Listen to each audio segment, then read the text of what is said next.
Salve família vascaína, estou aqui no hotel em que o Vasco acabou de sair em direção ao aeroporto Afonso Pena lá em Curitiba. Estou aqui em Ponta Grossa, né? Muito frio nesse momento. Vamos falar um pouco sobre o jogo, sobre a minha pergunta ao Felipe em relação ao Capasso. Já quero de antemão aqui, antes da gente começar, olha só, em relação à forma do Felipe falar ali na coletiva, se foi grosso, se não foi, cara, isso pouco importa, tá? A nossa preocupação aqui é o Vasco em relação aos ativos do clube, jogadores que estão sendo suprimidos, que têm valor de mercado, né? Ele fala sobre aceitação de proposta, mas não se preocupem com a forma do Felipe, o importante é ele fazer bem o futebol. E aí a gente vai estar sempre analisando se ele está trabalhando bem ou mal.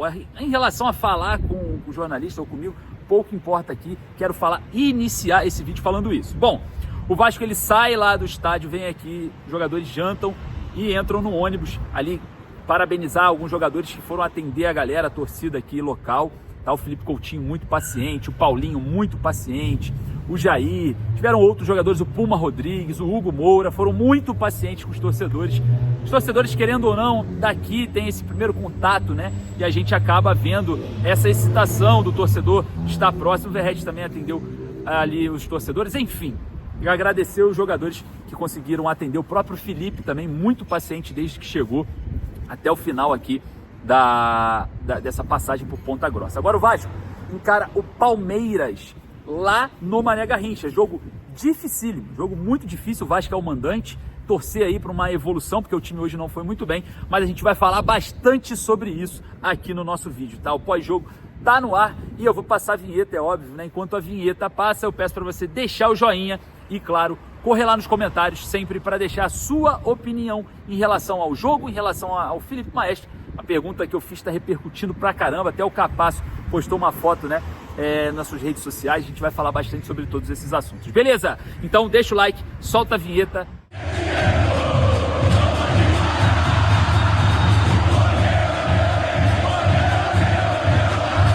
O Vasco empata com o Operário 1-1 e mais uma vez mostra uma necessidade de evolução.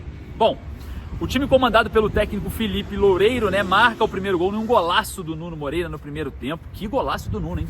Que golaço! E a gente observa, né, que o próprio Operário, ele faz com que o Vasco tenha dificuldade em acionar o Verratti. O treinador do Operário, ele me falou, eu fui para a coletiva depois do Operário para tentar arrancar ali do treinador as suas missões para suprimir o Verratti dentro de campo. E ele soltou tudo, tá? O treinador do Operário, o Pivete, ele falou que não marcou o Verratti de forma intensa, e sim encheu de jogadores nas laterais do campo, de onde saem ali os cruzamentos. Então, foi a forma do Operário em tomar conta do Verratti, subindo os jogadores, né, para o lado do campo.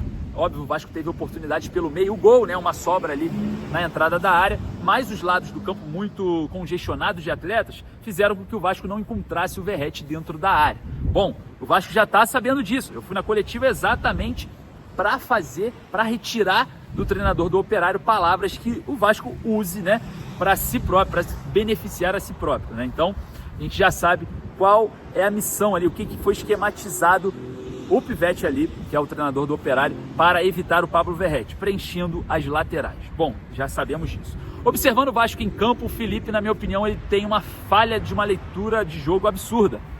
Vou trazer aqui para vocês. Ele entra com a mesma equipe do técnico Fábio Carille, né, que já vinha trabalhando. O esquema tático muda um pouquinho, porque o Nuno e o Ryan, eles fecham mais do que jogam aberto. A gente vê vários momentos do jogo o Nuno voltando para ser um meia e o Ryan indo para ser um segundo atacante. O que isso proporciona? Um 4-4-2. O Vasco sem bola se portava com um 4-4-2, o Ryan voltava para fazer a marcação, o Nuno também ficava Verratti Coutinho fazendo essa marcação mais à frente. Isso é interessante taticamente, porque mostra um estilo do Felipe lá do ano passado, quando ele assume o Vasco pós Rafael Paiva. Se você for observar, o Felipe ele usava um 4-4-2 com losango no meio naquela ocasião. Dessa vez ele utilizou-se de uma forma um pouco diferente, mas preenchendo ali mais o meio campo do que o lado do campo. Então, observando esse cenário, foi a mudança que eu consegui enxergar do Carille para o Felipe nesse jogo. É pouco tempo de trabalho também e a gente observa que não tivemos uma baita evolução. Mas olha só, vamos lá.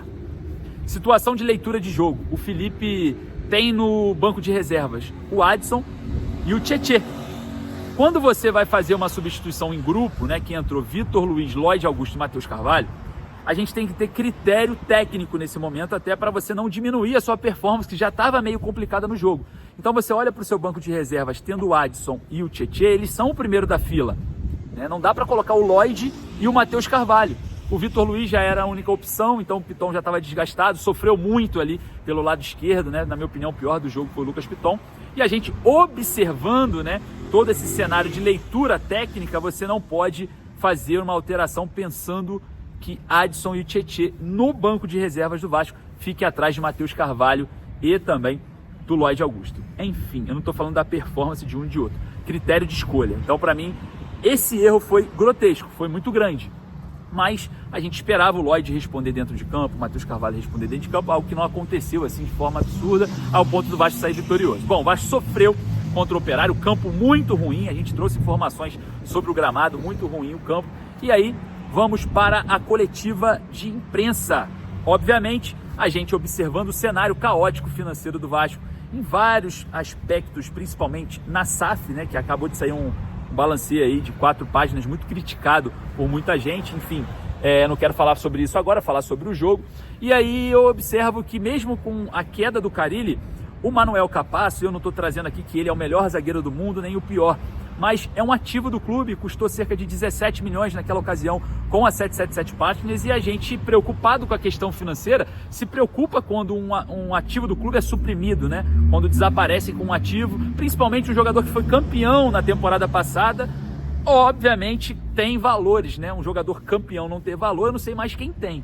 Então, diante do cenário administrativo, né, que a minha pergunta para o Felipe foi um pouco mais para o lado administrativo, qual o real motivo, né, que o Capasso não estava sendo relacionado, sendo que o Vasco tem uma crise financeira para resolver e o Capasso pode ser uma parte dela, poderia ser uma parte dela. Bom, eu vou trazer aqui para vocês a minha pergunta e a resposta do interino Felipe. Felipe, boa noite. Lineker Biondi, canal A Hora do Vasco. É importante falar com você que estava como diretor técnico, né? Tem um envolvimento mais assíduo na questão da gestão de elenco. Tem uma dúvida que o torcedor sempre nos pergunta nas redes sociais, que é em relação ao Capasso. Como a gente observa essa rotatividade do elenco, a falta de opções, a questão do cansaço mesmo que você falou, a gente tem agora uma oportunidade de falar diretamente com alguém que faça essa gestão. Diante do cenário difícil do Vasco financeiramente, o Capasso é o único zagueiro campeão no ano passado, né, campeão paraguaio, e automaticamente se torna um dos mais valorizados no mercado, nem que seja no mercado paraguaio. Porém, o Vasco suprimiu o Capasso. A gente está com uma dúvida do seguinte: a gente imaginava que o Carille seria o real responsável por ter afastado o jogador. Porém, o Carille foi mandado embora e o jogador não retornou aos trabalhos ao Vasco. Queria saber de você a real situação do Capasso. A real situação são as escolhas. O Capasso não faz parte do elenco do Vasco. Ele teve a oportunidade para sair. São escolhas. Se você gosta do Capasso, não tem problema nenhum. Mas não faz parte do elenco. O Capasso teve a oportunidade para sair, não quis sair, não faz parte. Se tiver que botar um jogador da base, eu vou botar. Mas o Capasso não faz parte. São as escolhas no futebol que a gente tem. Se o Capasso fosse realmente esse grande zagueiro, ele não teria saído do Vasco. A questão de escolhas. Você gosta dele. Eu não gosto. Financeiro o quê? Ele não quis sair. Vamos lá, o seu nome? Henrique, vamos lá. O Capasso tem contrato e ele apareceu 3, 4 propostas. O jogador não quis sair. É um direito dele, mas é um direito meu escolher quem faz parte do grupo do Vasco. Você gostando ou não, tem que aceitar. São decisões. Futebol, falar é muito fácil, fazer futebol é difícil. Próximo. Volto a falar aqui no vídeo, esquece a arrogância, esquece qualquer coisa em relação à resposta do Felipe, tá? Para mim, a minha relação com o Felipe é eu perguntando para um treinador ou para um comandante, né? Seja na parte da gestão ali como diretor técnico, gerindo o elenco, ou até como um treinador interino à beira do campo. Cara, a minha relação é essa. O Felipe é um grande ídolo.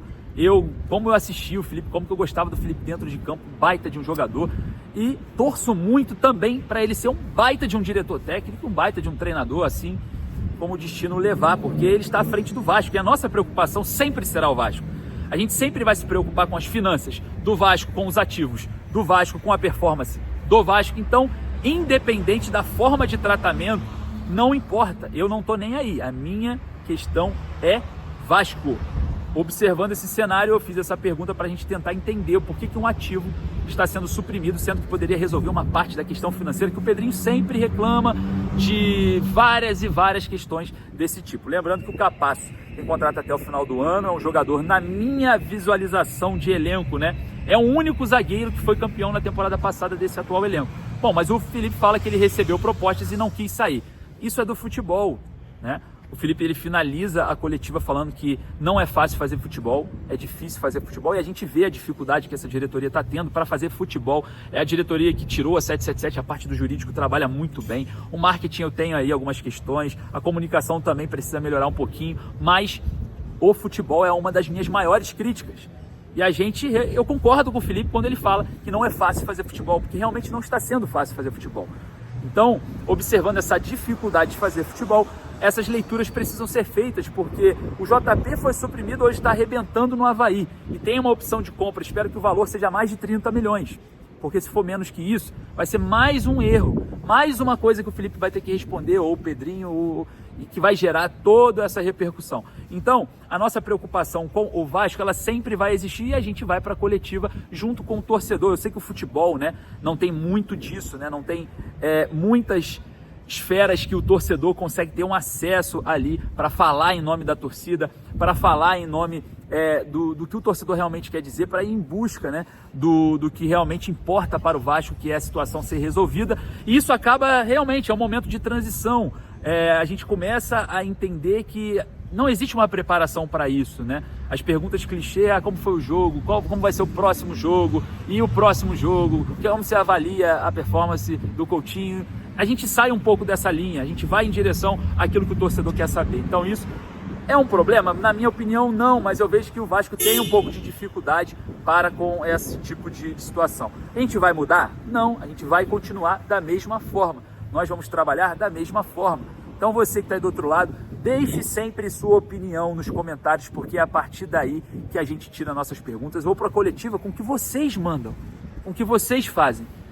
Então, após essa pergunta, o Manuel Capasso, como eu citei ele, o único zagueiro campeão ali, ele posta nas suas redes sociais, né? Ele com a taça de campeão paraguaio ali, uma resposta, obviamente, à diretoria, né? E a gente observa esse clima tenso entre Manuel Capasso e Vasco. Enfim, bote a sua opinião lá nos comentários, que eu quero saber o que você acha, e participe aqui com a gente. Se você não deixou o like ajuda a gente a estar aqui, ajuda a gente a percorrer esses caminhos. Então participe com a gente, se você ainda não está com a gente, siga-nos. Então, não perca essa oportunidade. Beleza, galera? Agradeço mais uma vez a sua presença. Vai lá nos comentários deixar a sua opinião. O Vasco encara agora o Palmeiras em Brasília, né? A gente ainda não tem as questões de recursos para ir para Brasília, porque ficou muito próximo, né? A gente está calculando ainda, os custos são muito altos. Se você quiser ajudar o canal, a gente está nas coletivas também, na descrição do vídeo a gente deixa ali a chave Pix, então a gente agradece caso você puder também, de coração. Se não puder, não tem problema nenhum, você vai estar sempre com a gente aqui, a gente vai estar sempre fazendo o trabalho em prol